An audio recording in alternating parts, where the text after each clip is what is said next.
to je Hradište, vieš? No.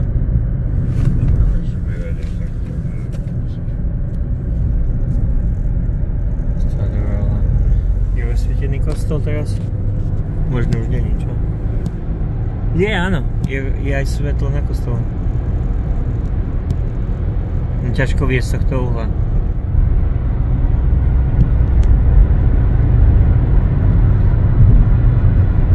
Tráky sú tu odstavené teraz, čo?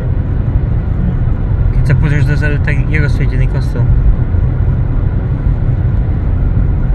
Už mám to tak ďaleko teraz.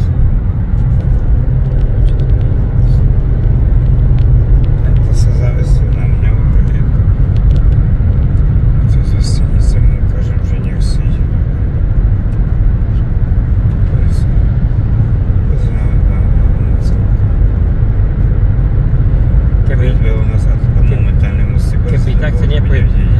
Keby takto nepredbehali, tak by oveľa sa znížili ako traffic fatalities. Takže toto je najviac riskantné, čo oni robia stále.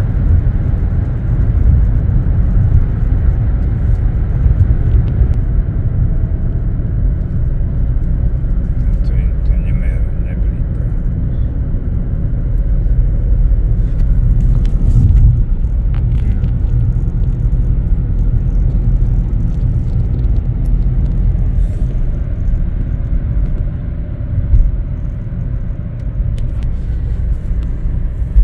Ja som nikdy nebol v tomto kostole, tu čo majú v Dolných Vesenicách. Ten je taký dosť malý, nie? On sa zdá menší ako... Ten kostol tu, čo majú v Dolných Vesenicách, sa zdá taký malý. Tak, lebo vieš, je Horné Vesenice bol ako main. A v tomto Nitrici ani nemali to len tak, ešte menšie, len takú kaplnku.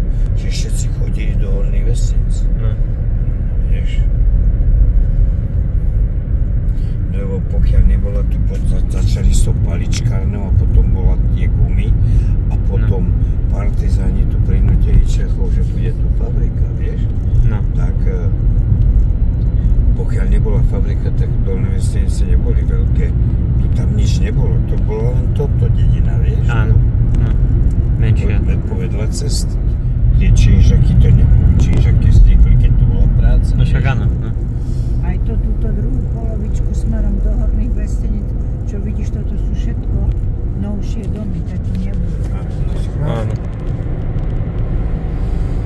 No neviem, čo to tam dorobili celý, takže nejaké manka veľké porobili a to, tak až to je ten človek, hodno, čo sa oženil sa, vieš, nejak, až to je ten tak zapečenil to, že stratí aj puky, všetko.